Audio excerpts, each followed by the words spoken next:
5 editing tips for your self-tapes.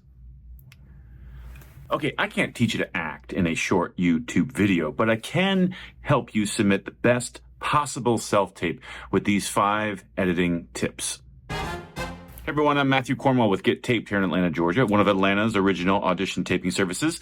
I'm actually here in my office right now for the very first time, which I co-own with my amazingly talented, beautiful wife and best friend, Brooke. She's here too.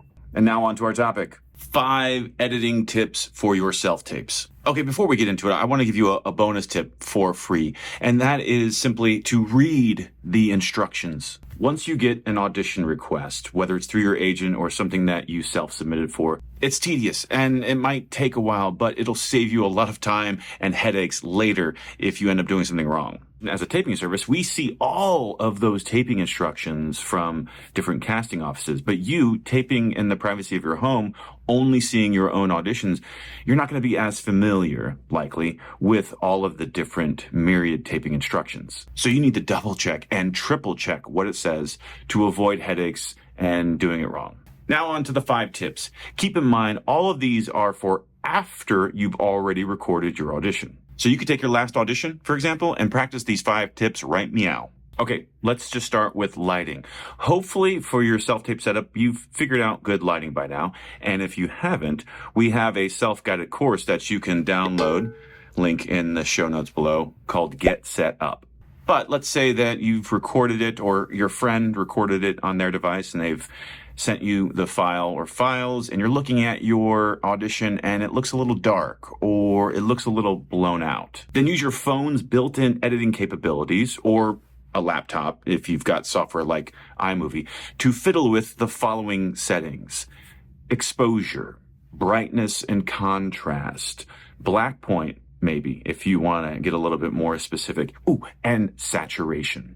Because sometimes the lighting is great, but you just look pale, and bumping up the saturation could fix that. But be warned, this is an audition, not a social media post, so don't go crazy with these settings and certainly do not add filters. Because the overall purpose of this video is to help you to remove distractions, not to stand out by going black and white. I mean, that's just weird. Oh, and bonus tip as it relates to lighting. Let's say you did multiple scenes at your home where you're using sunlight as your main source for light, which is maybe not such a great idea. And you're noticing that scene 1 and scene 2 are so drastically different in terms of the lighting because maybe the sun went behind some clouds in one of the scenes. Well, you can use these lighting adjustments to try to even out the difference between those 2 scenes, and it'll look more like a cohesive audition, and casting won't make sort of judgments about, wait, how long was there between scene 1 and 2? How many takes did they have to do to get that scene 2 right, such that the lighting is so different? It's like one of them is during the daytime and one of them is during the nighttime. Okay, let's talk about sound next. This can be the most overlooked element in not just self-tapes, but even in low-budget independent films, sometimes even bigger budget films and projects.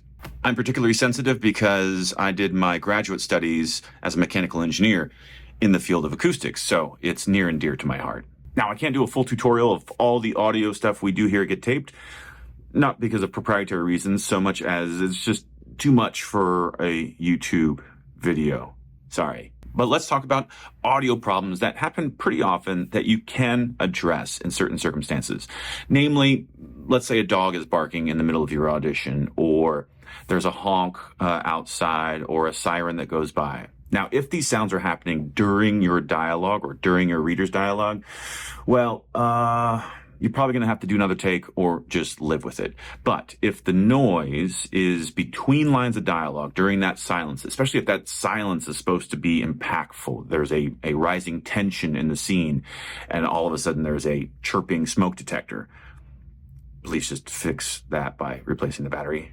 Well, the good news is, if the sound is between lines of dialogue, you can get rid of it. And let me just talk conceptually about it first. You're just going to essentially isolate that part of the video and then mute the sound. But it does get a little bit more complicated, so let me just spend a couple seconds going through that with you. If you know how to create a slice in a video file, then you're going to put one on either side of the offending noise. This won't change anything about your finished product yet. Now that you have this isolated clip within your audition file, you can actually mute just that little tiny clip. Let's say it's a second long where the dog was barking. And voila, there's no more dog. The problem is you can actually hear the silence. It kind of stands out that suddenly the audio drops.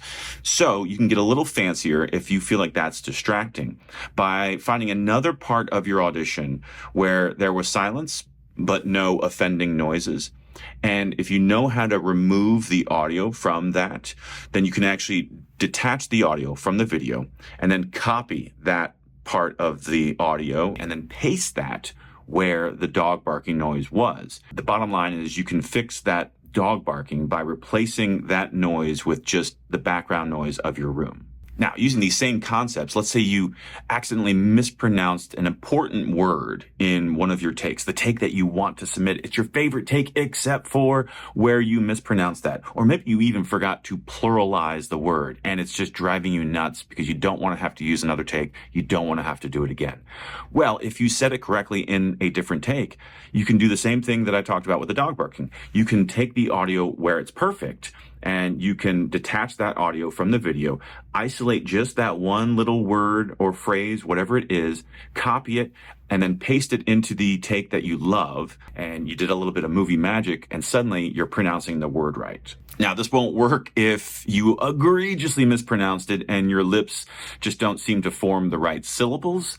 But if it's short enough, you can get away with it. Now, I'm not going into a full tutorial with software and all the doohickeys because, quite honestly, this becomes a Pandora's box that I do not want to open. Because some of you out there are looking for ways to one-up other actors or to stand out. And again, the point of this video is not for you to stand out. It is simply to remove distractions. Okay, now let's just talk about cropping.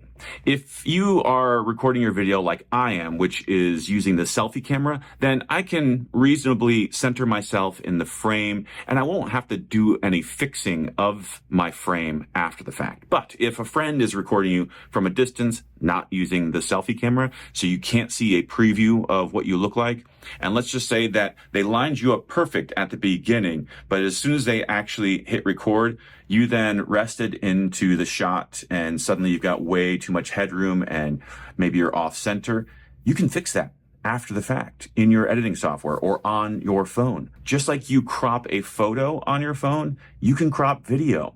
And you won't lose a lot of quality if you're just getting rid of a little bit of headroom or if you're just trying to crop it in so that you're recentering yourself in the frame. Now, if it's bad and you're too far away from the camera and there's way too much headroom and you're way off center, cropping this in, you're going to start to lose a little bit of quality. It's going to start to get blurry and you don't want to overdo it. You might just have to tape the audition again if it was that bad.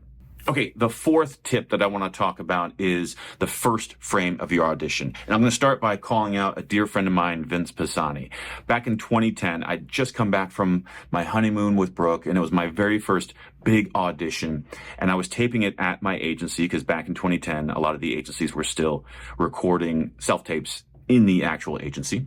So I was taping there in the basement of Houghton Talent in 2010, and I didn't know that he had hit start on the video for my slate. And I had had an itch on my nose, and so the very first frame of my audition tape, which was submitted, looks like I'm picking my nose. And the good news is I actually booked the audition. But the point of me bringing up that story is that that first frame can drive you nuts if it looks weird or embarrassing, or if your eyes are closed, or if you're in motion and you meant to be stationary. There's no reason why you can't just go back after you've recorded your audition and fix that opening frame. Any editing software, and certainly any phone, will let you choose where the start of your video is. And so if you just happen to be scratching your nose, you can get rid of that. If the opening frame is with your eyes closed and then you open your eyes, you can get rid of that. If you're the type of actor who likes to improvise a little bit before the start of the scene, you can then go back and trim that off. Or lastly, if you start off screen and you enter, then please get rid of all of those blank frames and start where you're just about to walk on frame, unless you deliver sort of the opening line of dialogue while you're still off camera. Then, of course, you want to catch your dialogue. But if you're walking silently into the shot at the beginning of your audition scene, then get rid of every frame up until you start to actually eclipse the side of the frame. That way, you're just not starting with a blank frame for too long. Okay, finally, the last tip is about the last frame of your audition. Oftentimes, if you have a good scene, it might still be a co-star, it might be less than 5 lines, but it might have some good emotional content. There might be a tension or some sort of suspense that's happening, or just an emotional, dramatic moment. Maybe it's the opening scene of a procedural like Will Trent, and it's leading you into the opening credits, and so there's a rising tension that happens. So you want that last frame of your audition to be intentional, to not just be willy-nilly. So be sure to review that before you end up submitting your audition, because let's say that it's an intense moment where I'm supposed to be intimidating the other character. Maybe it's good cop, bad cop, and I happen to be bad cop, and I am really just laying on the intensity. But then right at the last second after my last line of dialogue, I blink. Okay, that's human, right? But if I'm supposed to be a high status character and I blink right at the end of the audition, it takes away some of that power. It actually disconnects the audience ever so briefly from the performance. So if it's like 4 frames before the end of the audition, then let's just get rid of those 4 frames. Let's get rid of that blink. That way, the last impression that casting has of me is this good moment where I'm doing the thing that my character is supposed to be doing in the scene, and I don't sort of cheapen the experience by letting that blink stay in there. The other thing that actors are guilty of, especially when someone else is in control of the record button, is they step out of character too soon, and I haven't hit the stop button. They're in it, and they relax, or they even curse or say something else, and we catch that at the end of the video. Well, of course, I'm going to edit that out myself. Be sure you edit it out as well. Sometimes it's just a glance to the side, or it's a relaxing of the shoulders that indicates that you're done, even though it's still recording. So just be sure to be intentional about the final moment of your audition. Because as I start to summarize this up, these are the things that you're in control of. Now, as a taping service, we're busy. We're taping actors all day long, back to back to back. We do our best to catch these things in the moment. And you will get better as an actor to make sure that there aren't weird opening moments in your audition or weird closing moments, so that we don't have to scrutinize frame by frame as a taping service. But we're here to make sure that you have the best audition tape possible. But that doesn't take the onus off of you. This is why we prefer not to upload auditions on behalf of the actor. Because if we're running really fast and it's a really packed day, there's a chance that I didn't edit out that last blink in your audition. And as we've talked about on this channel before, the only person that cares as much about your career as you do is it's just you. No one cares as much as you do. And so if I send the files to you for you to upload, then you can highly scrutinize that first frame, that last frame, the overall cropping. And if you see something that is distracting that you think will distract casting, then you can tell us and we can fix that. It's rare that we make those mistakes, but we're human. And I am admitting to that only so that you will take more ownership over your own career, over your own auditions. So whether you're taping them at home and you're in full control of the videos, or you're coming to a taping service, I would recommend that you don't let that taping service upload on your behalf unless you're really up against a deadline, so that you can take a look at those videos one last time before you hit submit, so that you can catch anything, or so that maybe if you have 2 takes, you can make that final decision of what order to put them in, or to not even submit that second take altogether. So little of this industry and this career is in your control. So I encourage you to take control of the things that you can control. Okay, so hopefully those 5 tips give you some ideas about how to reflect on your videos, other than just hating your performance, because let's be honest, as actors, we're really good at that. My goal was to give you some new tools to help you feel more empowered in your auditions. As always, here at Get Taped, we're trying to dispel fear by showing you the control that you do have in your career. But remember, once again, these tips were meant for you to remove distractions from your audition tapes, not as an attempt to stand out. Because if you apply a sepia filter, or some people pronounce it sepia, I don't know, or you're adding special effects like sound or a score, oh my gosh, I can't even believe I'm saying that, but I'm sure there are actors out there doing it. Paradoxically, you're not standing out. Well, you are standing out, but for the wrong reasons. Casting will just not consider you for that role, and you might see less opportunities from that office if you start going too far with your self-tape auditions. So keep it simple.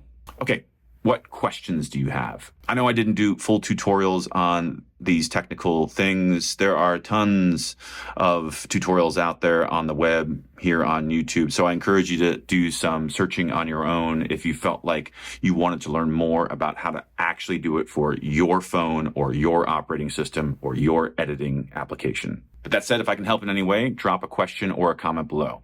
That's it for now. Thanks for watching, and we'll see you on set.